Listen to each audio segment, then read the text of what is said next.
നമസ്തേ, നിങ്ങൾ കേൾക്കുന്നത് മാനവ പരിചയം മാനവയുടെ ആമുഖം. കഴിഞ്ഞ എപ്പിസോഡിൽ ഫിർദൌസ് പഴയ ഭയം ഉപേക്ഷിച്ച് തന്റെ പുതിയ ജീവിതത്തിൽ സന്തോഷവും ചിരിയും സ്വീകരിച്ചു. ഇപ്പോൾ ഫിർദൌസിന്റെയും ഹരീഷ് ചന്ദ്രയുടെയും വിവാഹത്തിന് 1 വർഷത്തിലധികം കഴിഞ്ഞിരിക്കുന്നു. അവരുടെ ജീവിതത്തിൽ ഏറ്റവും വലിയ മാറ്റം വരാനിരിക്കുന്നു: മാതൃത്വം. റോലി ഫിർദൌസിനെ അമ്മ എന്ന് വിളിക്കാൻ തുടങ്ങിയിരിക്കുന്നു. ഫിർദൌസിന്റെ സ്വാഭാവിക മാതൃത്വത്തെ പ്രശംസിക്കുന്നതിൽ ഹരീഷ് ചന്ദ്രയ്ക്ക് മടുപ്പില്ല. കുടുംബ വിപുലീകരണം. ഒരു രാത്രി ഹരീഷ് ചന്ദ്ര ഫിർദൌസിനോട് വികാരഭരിതമായി അഭ്യർത്ഥിച്ചു, നമ്മുടെ കുടുംബത്തെ പൂർത്തിയാക്കാൻ സമയമായിരിക്കുന്നു. മാതൃത്വത്തിന്റെ നിർവചനം. ഗർഭപാത്രത്തിൽ ശിശുവിനെ വഹിക്കുന്നത് സ്ത്രീക്ക് ഒരു പ്രത്യേക ആനന്ദകരമായ അനുഭൂതി നൽകുന്നത് എങ്ങനെ അത് കുടുംബത്തെ പൂർണ്ണമാക്കുമെന്നും ഹരീഷ് ചന്ദ്ര വിശദീകരിച്ചു. ഫിർദൌസ് ഇപ്പോൾ 5 മാസം ഗർഭിണിയാണ്. ഒറ്റയ്ക്ക് ഇരുന്നുകൊണ്ട് തന്റെ വയറ്റിൽ കൈവച്ച് അവൾ ജീവിത തത്വചിന്തയെക്കുറിച്ച് ചിന്തിക്കുന്നു. വിവാഹമോചനം ഒരു അനുഗ്രഹമോ? അവൾ ചിന്തിച്ചു. നാസിറുമായി കുഞ്ഞ് ജനിച്ചിരുന്നെങ്കിൽ, അത് മകനായിരുന്നെങ്കിൽ അവൻ മുത്തലാഖ് ചൊല്ലുന്നവനായേനെ. മകളായിരുന്നെങ്കിൽ വിവാഹമോചനത്തിന്റെ വാൾ അവളുടെ തലയ്ക്ക് മുകളിൽ ജീവിതകാലം മുഴുവൻ തൂങ്ങിക്കിടക്കുമായിരുന്നു. ദൈവത്തിന് നന്ദി. ദുഃഖകരവും ഭയപ്പെടുത്തുന്നതുമായ ആ വിവാഹമോചനം തനിക്ക് ഇന്നത്തെ സന്തോഷകരമായ ജീവിതം നൽകിയതിന് ഫിർദൌസ് ദൈവത്തിന് നന്ദി പറയുന്നു. ഹരീഷ് ചന്ദ്രയുടെ ചിന്താശേഷി എങ്ങനെയാണ് ഫിർദൌസിനെ അവളുടെ പഴയ വീട്ടിലേക്ക്, അമ്മയുടെ വീട്ടിലേക്ക് പോകാൻ പ്രേരിപ്പിക്കുന്നതെന്ന് നിങ്ങൾ കേൾക്കും. അവിടെ ചെന്നിട്ട് തന്റെ മാംസാഹാരികളായ മാതാപിതാക്കളോട് ഫിർദൌസ് എന്തു പറഞ്ഞു? പുതിയ നിയമം: അമ്മി, ഞാൻ ഇവിടെ താമസിക്കുന്നിടത്തോളം കാലം ദയവായി വീട്ടിൽ മാംസം പാകം ചെയ്യരുത്.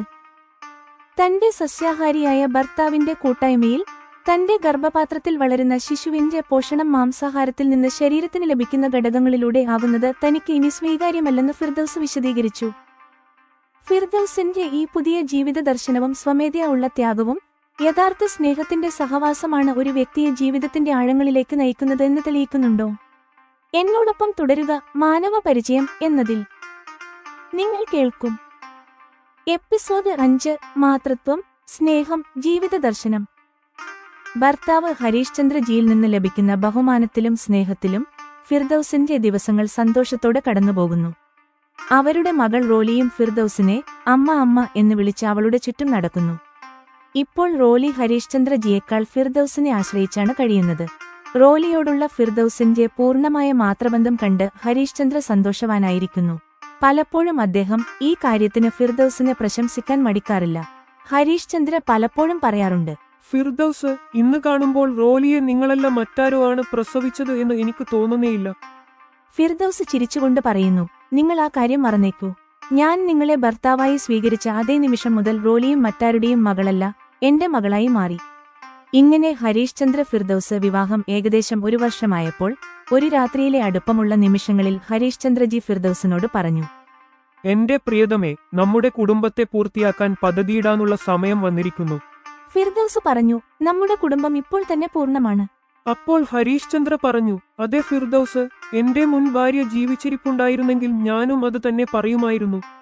പക്ഷെ ഇന്ന് നിങ്ങൾ എന്റെ പ്രിയതമയായി മാറിയപ്പോൾ ഒരു കുഞ്ഞിന്റെ വരവോടെ നമ്മുടെ കുടുംബം പൂർണ്ണമാകുമെന്ന് എനിക്ക് തോന്നുന്നു. അതിന് ഫിർദൌസ് പറഞ്ഞു, നിങ്ങൾ എല്ലാ കാര്യങ്ങളും ഇത്ര വ്യക്തമായി പറയുന്നു. പിന്നെ എന്തുകൊണ്ടാണ് നമ്മുടെ ഈ റോലി എന്റെ പ്രസവിച്ചതല്ല എന്ന കാര്യത്തിൽ ഇത്ര ആശയക്കുഴപ്പത്തിലാകുന്നത്? ഹരീഷ് ചന്ദ്ര പറഞ്ഞു, ഞാനൊരു സ്ത്രീയല്ല. സ്ത്രീകളെ ഞാൻ വായിച്ചും നിരീക്ഷിച്ചും അറിഞ്ഞും മനസ്സിലാക്കിയുമാണ്. ഇതിൽ നിന്ന് എനിക്കറിയാം, ഒരു സ്ത്രീക്ക് ദൈവം നൽകിയ പ്രത്യേക കഴിവുണ്ട്. ഇതിനെയാണ് ഒരു സ്ത്രീയിലെ മാതൃത്വത്തിനുള്ള യോഗ്യത എന്ന് പറയുന്നത്. ഇത് പറഞ്ഞിട്ട് ഹരീഷ് ചന്ദ്ര നിശബ്ദനായി. പക്ഷേ ഫിർദൌസ് തന്റെ ചിന്തകൾ അവളോട് തുടർന്നും പറയണമെന്ന് ആഗ്രഹിച്ചു. അവൾ മൗനം പാലിച്ചു. പക്ഷേ അവളുടെ കണ്ണുകൾ അടുത്ത കാര്യം വ്യക്തമാക്കൂ, എന്റെ പ്രിയതമ എന്ന് പറയുന്നു. ഫിർദൌസിന്റെ കണ്ണുകളുടെ ഭാഷ ഹരീഷ് ചന്ദ്ര മനസ്സിലാക്കുന്നു. അദ്ദേഹം സ്വയം തുടർന്നു, ഒരു സ്ത്രീ തന്റെ ഗർഭപാത്രത്തിൽ ഒരു ശിശുവിന്റെ സാന്നിധ്യം അനുഭവിക്കുമ്പോഴും 9 മാസം ഗർഭപാത്രത്തിൽ പോറ്റിയ ശേഷം തന്റെ ശിശുവിന് ജന്മം നൽകുമ്പോഴും അതിൽ നിന്ന് ലഭിക്കുന്ന അനുഭൂതി അവൾക്ക് പ്രത്യേക ആനന്ദകരമാണ്. സ്വന്തം കുഞ്ഞിനെ അമ്മയായവളെ കാണുന്ന സ്ത്രീ ജീവിതകാലം മുഴുവൻ അവളിൽ തന്റെ പുതിയ രൂപം കാണുന്നു. ഇതിന്റെ അടിസ്ഥാനത്തിൽ നിങ്ങൾ ഒരു കുഞ്ഞിന് ജന്മം നൽകുമ്പോൾ നമ്മുടെ കുടുംബം പൂർണ്ണമാകാൻ കഴിയുമെന്ന് ഞാൻ വിശ്വസിക്കുന്നു. ഇത് കേട്ട് ഫിർദൌസ് വായിൽ നിന്ന് ഒന്നും പറയാതെ ഹരീഷ് ചന്ദ്രയുടെ നെഞ്ചിൽ മുഖം പൂഴ്ത്തി. ഫിർദൌസിന്റെ സമ്മതത്തിന്റെ ഈ സ്നേഹമയമായ രീതി ഹരീഷ് ചന്ദ്ര ജിയുടെ മനസ്സിനെ ആകർഷിച്ചു. ഈ സംഭാഷണം നടന്ന് 6 മാസം കൂടി കഴിഞ്ഞു. ഫിർദൌസ് ഇപ്പോൾ 5 മാസം ഗർഭിണിയാണ്. അവൾ കോടതിയിൽ പോകുന്നത് നിർത്തി. ഇന്ന് ഹരീഷ് ചന്ദ്ര കോടതിയിലും റോലി സ്കൂളിലും പോയിരിക്കുന്നു. കുക്കും പോയി. ഫിർദൌസ് ഒറ്റയ്ക്ക് സോഫയിൽ ഇരുന്നുകൊണ്ട് ചിന്തകളിൽ മുഴുകിയിരിക്കുന്നു.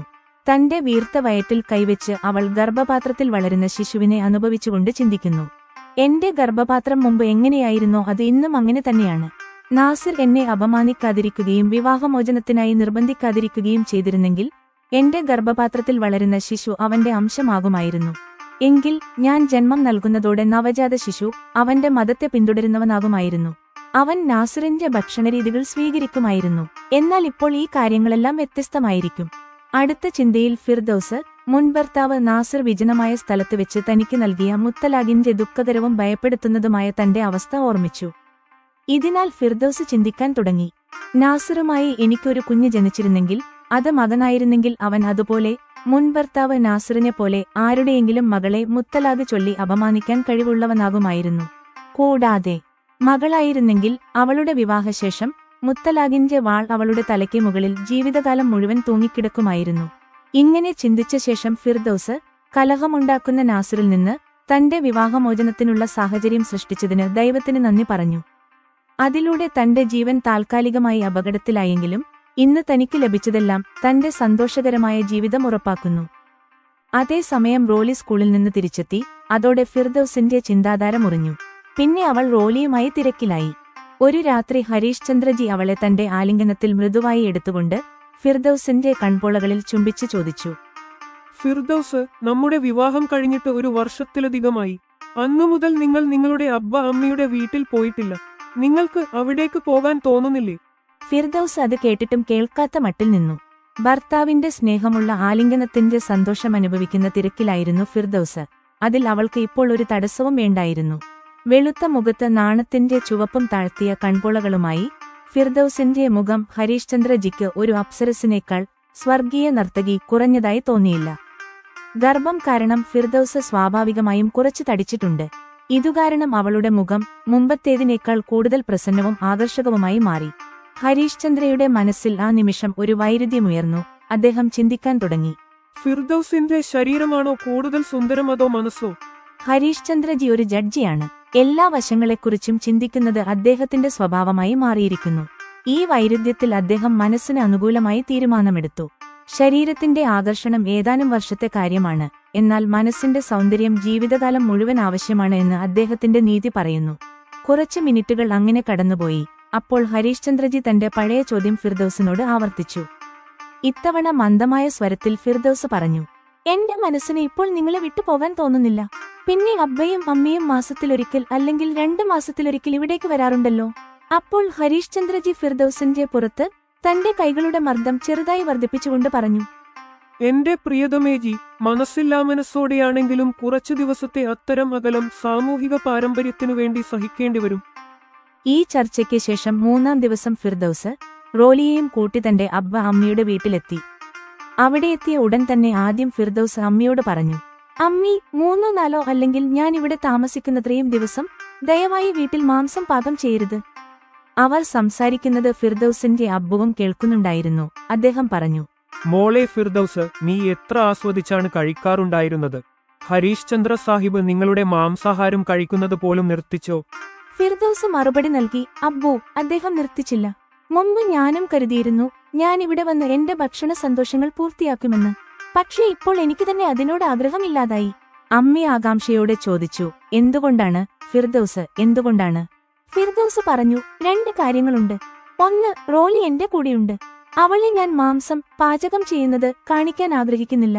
അബ്ബു ചോദിച്ചു, രണ്ടാമത്തേത്? ഫിർദൌസ് പറഞ്ഞു, എന്റെ ഗർഭപാത്രത്തിൽ വളരുന്ന കുഞ്ഞ് എന്റെ സസ്യാഹാരിയായ ഭർത്താവിന്റേതാണ്. മാംസാഹാരത്തിൽ നിന്ന് എന്റെ ശരീരത്തിന് ലഭിക്കുന്ന ഘടകങ്ങൾ വഴി എന്റെ ഗർഭപാത്രത്തിൽ അതിന്റെ പോഷണം നടക്കുന്നത് എനിക്കിഷ്ടമല്ല. അമ്മ പറഞ്ഞു, എത്ര ആഴത്തിലാണ് നീ ചിന്തിക്കാൻ തുടങ്ങിയത് ഫിർദൌസ് പറഞ്ഞു, അമ്മി, ഇതെല്ലാം ഒരു നല്ല ഭർത്താവിന്റെ നല്ല കൂട്ടായ്മ എന്നിലുണ്ടാക്കിയ നല്ല സ്വാധീനമാണ്. ഞാൻ അവന്റെ നാസിറിന്റെ കൂടെയായിരുന്നെങ്കിൽ ജീവിതത്തെ ഈ ആഴത്തിൽ എനിക്കൊരിക്കലും അനുഭവിച്ചറിയാൻ കഴിയുമായിരുന്നില്ല. ഇപ്പോൾ നിങ്ങൾ മാനവ പരിചയം എന്ന ഈ എപ്പിസോഡിൽ ജമുന എഴുതിയ അവലോകനം, വിമർശനം, മാർഗനിർദ്ദേശം എന്നിവ കേൾക്കുക. ഉപശീർഷകം, മാതൃത്വം, സ്നേഹം, ജീവിതദർശനം. ഈ എപ്പിസോഡ് ദാമ്പത്യ ജീവിതത്തിലെ ഒരു വർഷത്തിനു ശേഷമുള്ള മാനസികവും വൈകാരികവുമായ പരിണാമം കാണിക്കുന്നു. ഹരീഷ് ചന്ദ്രയുടെ ദർശനം മാതൃത്വത്തിന്റെ പ്രത്യേക അനുഭൂതിയിൽ കേന്ദ്രീകരിക്കുന്നു. അതേസമയം ഫിർദൌസ് തന്റെ മാതാപിതാക്കളുടെ വീട്ടിൽ വെച്ച് മാംസാഹാരം വേണ്ടെന്ന് വെക്കാനുള്ള തീരുമാനം അവളുടെ പുതിയ ധാർമ്മികവും സാംസ്കാരികവുമായ ജീവിതത്തെ സ്ഥിരീകരിക്കുന്നു. കഥാപാത്ര വികസനവും ബന്ധവും. Character development and relationship. Firdous. ഈ ഭാഗത്ത് ഫിർദൌസിന്റെ സ്വഭാവം കൂടുതൽ പക്വവും ബഹുമുഖവും മൾട്ടി ഫാസറ്റഡ് ആയിരിക്കുന്നു. തന്റെ മുൻ ജീവിതത്തിൽ ലഭിച്ച വേദനയും ഇപ്പോഴത്തെ സന്തോഷവും അവൾ താരതമ്യം ചെയ്യുന്നത് അവളുടെ ആന്തരിക യാത്രയെ വളരെ ശക്തമായി ചിത്രീകരിക്കുന്നു. അവൾ ഇനിയൊരു ഇര മാത്രമല്ല, തന്റെ ജീവിതത്തിൽ വന്ന നല്ല മാറ്റങ്ങളെ ആഴത്തിൽ മനസ്സിലാക്കുന്ന ഒരു ചിന്താശീലമുള്ള സ്ത്രീയാണ്. ഹരീഷ് ചന്ദ്രയുടെ കഥാപാത്രം ഒരു നല്ല ഭർത്താവും പിതാവുമായി ഉയർന്നുവരുന്നു. തന്റെ മകളും ഫിർദൌസും തമ്മിലുള്ള ബന്ധം അദ്ദേഹം മനസ്സിലാക്കുന്നതും തുടർന്ന് കുടുംബം പൂർണ്ണമാക്കാൻ ഒരു കുഞ്ഞിനെ കൂടി ആഗ്രഹിക്കുന്നതും അദ്ദേഹത്തിന്റെ സംവേദനക്ഷമതയും പക്വതയുമുള്ള സ്വഭാവത്തെ പ്രതിഫലിപ്പിക്കുന്നു. ഒരു സ്ത്രീയിലെ മാതൃത്വത്തിന്റെ യോഗ്യതയെക്കുറിച്ച് അദ്ദേഹം പ്രകടിപ്പിച്ച ദാർശനിക ചിന്ത വളരെ മനോഹരമാണ്. കുടുംബബന്ധം. മകൾ ഫിർദൌസുമായി ഇഴുകിച്ചേരുന്നതും അതിൽ ഹരീഷ് ചന്ദ്ര അഭിമാനം കൊള്ളുന്നതും സ്നേഹത്തിന്റെയും ബഹുമാനത്തിന്റെയും അടിസ്ഥാനത്തിൽ കെട്ടിപ്പടുത്ത ഒരു കുടുംബം ജൈവിക ബന്ധങ്ങൾക്കപ്പുറമാണ് എന്ന് കാണിക്കുന്നു. ഇത് കുടുംബത്തിന്റെ വളരെ ആധുനികവും മനോഹരവുമായ നിർവചനമാണ്. വിഷയങ്ങളുടെ ആഴം. Depth of themes. ഈ എപ്പിസോഡ് വളരെ പ്രധാനപ്പെട്ട പല വിഷയങ്ങളെയും ഹൃദയസ്പർശിയായ രീതിയിൽ സ്പർശിക്കുന്നു. വേദനയിൽ നിന്നുള്ള മോചനം. ഫിർദൌസ് തന്റെ ഭൂതകാലം ഓർമ്മിക്കുന്നതും തുടർന്ന് നാസറുമായുള്ള വിവാഹമോചനം അവൾക്ക് എങ്ങനെ ഒരു മികച്ച ജീവിതം നൽകിയെന്ന് ചിന്തിക്കുന്നതും വളരെ ശക്തമായ ഒരു സന്ദേശമാണ്. ഒരു മോശം അനുഭവം പോലും ജീവിതത്തിന് ഒരു പുതിയതും മികച്ചതുമായ ദിശ എങ്ങനെ നൽകാൻ കഴിയുമെന്ന് ഇത് കാണിക്കുന്നു. തീരുമാനവും യുക്തിയും. മാതാപിതാക്കളുടെ വീട്ടിൽ വെച്ച് മാംസാഹാരം വേണ്ടെന്ന് വെക്കാനുള്ള ഫിർദൌസിന്റെ തീരുമാനം അവളുടെ സ്വഭാവത്തിന്റെ ദൃഢത കാണിക്കുന്നു. ഇത് ഒരു ത്യാഗം മാത്രമല്ല, ഒരു പുതിയ ജീവിതത്തെയും മൂല്യങ്ങളെയും സ്വീകരിക്കാനുള്ള യുക്തിപരമായ തിരഞ്ഞെടുപ്പാണ്. ശരീരത്തിന്റെയും മനസ്സിന്റെയും ഐക്യം. ഫിർദൌസിന്റെ ശരീരവും മനസ്സും തമ്മിലുള്ള ഹരീഷ് ചന്ദ്രയുടെ താരതമ്യവും മനസ്സിന്റെ സൗന്ദര്യത്തിന് കൂടുതൽ പ്രാധാന്യം നൽകുന്നതും അദ്ദേഹത്തിന്റെ സ്നേഹം എത്രത്തോളം ആഴമേറിയതും സത്യവുമാണെന്ന് കാണിക്കുന്നു. ഈ ഭാഗത്തിലെ എഴുത്ത് കൂടുതൽ വൈകാരികവും അഗാധവുമായി മാറിയിരിക്കുന്നു. കഥാപാത്രങ്ങൾ തമ്മിലുള്ള സംഭാഷണം വളരെ സ്വാഭാവികമായി തോന്നുന്നു. അവരുടെ ആന്തരിക ചിന്തകൾ കഥയ്ക്ക് ഒരു ആഴത്തിലുള്ള വൈകാരിക തലം നൽകുന്നു. എപ്പിസോഡ് 5 സമാപിച്ചു.